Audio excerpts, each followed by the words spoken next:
Hi, my name is Sarah Calloway. I'm the virtual stats teacher. So this is my back to school night presentation. This is my 12th year teaching. It's my 5th year in CNSC.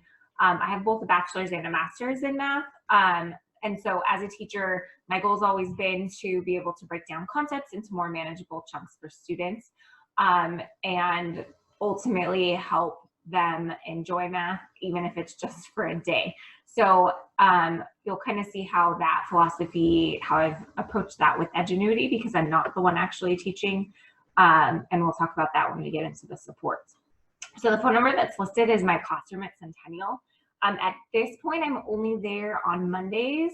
However, I am expecting twins in late October, so I will go on maternity leave, and I believe that the subs are required to come to campus. So whoever my sub is, they should be able to be reached at that phone number and extension. So for now, again, if it's Mondays, you can call me there between 8 and 3.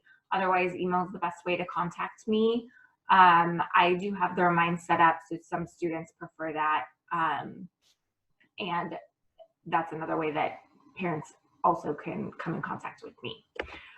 So I want to go over a few things. The first thing was attendance. So remember that for Edgenuity, a student just needs to log on to Edgenuity and do work, period.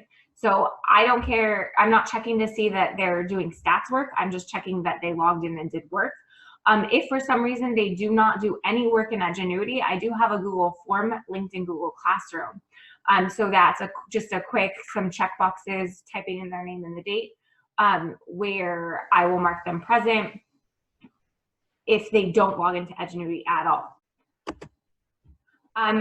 The next thing I wanted to talk about was retakes and notes. So I do require notes for this course, and we'll talk about the percentage, I think, on the next slide. Ultimately, the notes are there so that they can use them to do their quizzes, to do their tests, to do their assignments. So it should be a tool. So I'm not giving them any like specific format. If we're thinking about we're using it to take a test, the examples, the work, that's the most important part. The vocab. It shouldn't just be like a wall of words. There should definitely be math on these notes at this point in the game. They do turn those into Google Classroom in order to have their test unlocked. Okay, so there are assignments for each notes where they can upload pictures or a PDF of their notes so that I can give them the points and then move them on to take the unit test.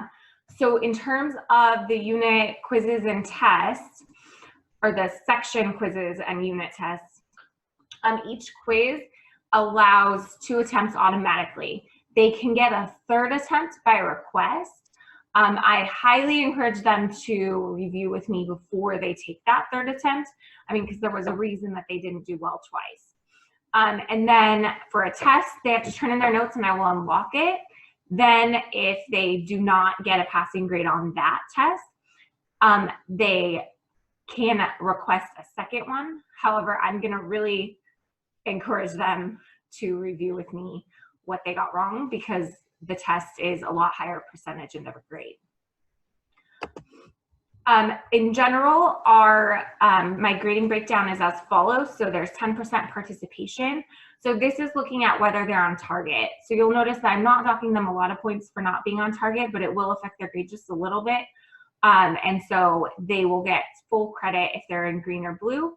And then they will only get 7 points if they are in red. So that's still a passing grade in terms of participation. However, it's not full credit. Notes, I'm just grading that it's completed. They need to be one side of a paper, and that's it. A lot of times they probably need more, but that's all that I'm requiring. And then 80% of their old grade is their actual grade from Edgenuity. So remember that the actual grade is the one that's based upon what's due at that point. So it does take into account if they're behind. Any of that work that they do that they were behind on later, that's not reduced, that's still full credit. So the only place that they're losing points is within that 10% participation category if they're not on target. And then I just listed what each of the grades are there in case if you wanted a more clarification, so you could pause and read that. So then the last thing is, what am I doing to help support your students? And so in general, they can contact me via reminder email, and I'll usually answer those until about 6 p.m. Before things kind of get hectic at home. And then as all of the teachers, I'll be on Zoom from 1 to 3 p.m. daily. So if they want to come in during their specified period, they can. If they want to come in at any point during that 2-hour period, they can. I also have a scheduler where they can schedule one-on-one times between 9 and noon. And they just go on and click, and then I get an Outlook notification, so I know what they who's requesting, and they'll put in there what they want to go over, so that I can prep for them. And then the last thing where I'm trying to make things more manageable is I'm making weekly main idea videos, and so I go through the notes myself and then compare it to the assignments, to the quizzes, to the test questions, so that I can see if there's any gaps or anything that I feel like isn't stressed enough in the video, but is heavy on any of the assessments. And so I'll go through extra examples going through that. So that should kind of be the first place that students look when they're struggling on a quiz, because it's live, it's at their leisure, versus having to wait until the next morning to schedule time with me. Ultimately, that's my suggestion. Finally, I have weeks at a glance posted in Google Classroom every week.